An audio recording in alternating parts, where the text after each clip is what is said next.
आज मैं अपने टीम के प्लेयर से जानना चाहता हूँ कि कौन सी ऐसी 3 स्किल्स है जो हमारी क्रिकेट की स्किल्स को इम्प्रूव करता है। तो चलो आओ पहले अमन से पूछते हैं। तो मेरे हिसाब से मुझे लगता है पहला आता है आपका फील्डिंग, दूसरा आपका डिसिप्लिन और तीसरा आपका जो भी आप जिस स्किल में है, जैसे आप बैटिंग करते हैं अच्छा या फिर बॉलिंग करते हैं। बहुत बढ़िया। शुभम?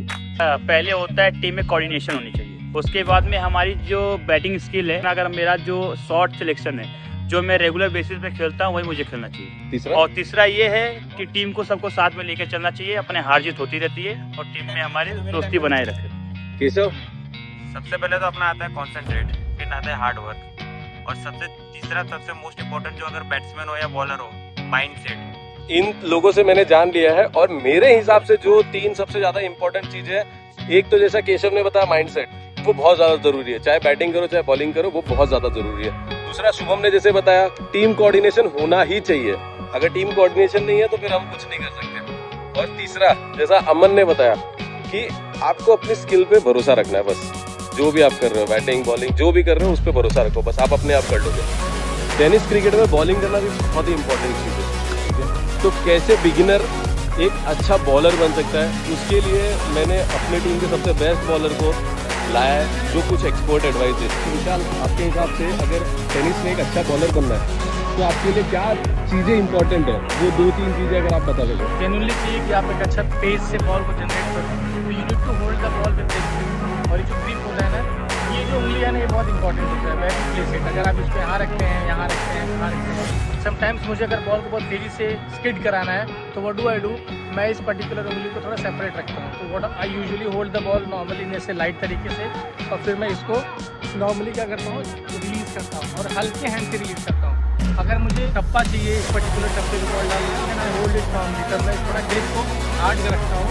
तो उससे क्या होता है, उससे बॉल को एग्जैक्टली उस जगह पे आप वो कर सकते हैं, क्या बोलते हैं, बाउंस कर सकते हैं, उस जगह पे वो कर सकते हैं जहाँ पे आप स्टार्ट। अगर मुझे पेस जनरेट करना है हैवी, समझ लो मुझे एक अच्छा पेस बॉलर बनना, तो पेस बॉलर के लिए अच्छी चीज़ें क्या है, मतलब क्या जरूरी है? बॉलिंग आर्म जो है पूरा साइकिल में जाए, और दूसरा सबसे इम्पोर्टेंट बात है तो आप लास्ट में ये शोल्डर इज इम्पोर्टेंट। आपका नॉन बॉलिंग आर्म जितना तेजी से अंदर जाएगा उतना तेजी से वहाँ पे आपका बॉल डिलीवरी जो है वो तेज हो जाएगा। इसके अलावा कुछ और इम्पोर्टेंट है? इसके अलावा ये है कि बहुत बार ऐसा हो सकता है कि आप पेस भी डाल रहे हैं और आप बहुत ज़्यादा रन कंसीड कर रहे हैं। ऐसे में क्या करना चाहिए, you should try start bowling different lengths. ऐसा नहीं है कि आपका एक पर्टिकुलर स्ट्रॉन्ग जोन है एज अ बॉलर तो आप उसी पे फेंके जा रहे हैं। Sometimes you should go wide yorker, sometimes you should come straight to the toes, कभी ये कर दीजिए और स्लोअर कोशिश करिए, स्लोअर ट्राई करने के लिए। बट टेनिस में I don't think so slower इतना ज़्यादा कारगर होता है, बिकॉज बैट्समैन ऑलरेडी बहुत प्रिपेयर होता है, अंदर से खुद ही खेलते हैं। तो it's better to watch out कि कहाँ पे खड़ा है। और हाँ, स्टांस भी बहुत इंपॉर्टेंट होता है, क्योंकि अगर अच्छे बॉलर है, थोड़ा एक्सपीरियंस है, तो आपको बैट्समैन की स्टांस से भी पता चलेगा कि उसका किधर मूवमेंट होने वाला है। ये सब मेरा नेचुरल कॉल होता है। जब मैं बैट्समैन को देखता हूँ तो मुझे समझ में आता है कि क्या करने वाला है, किधर करने वाला है। तो ये तो नेचुरल चीज़ है जो आप सीखते हैं over the period of time.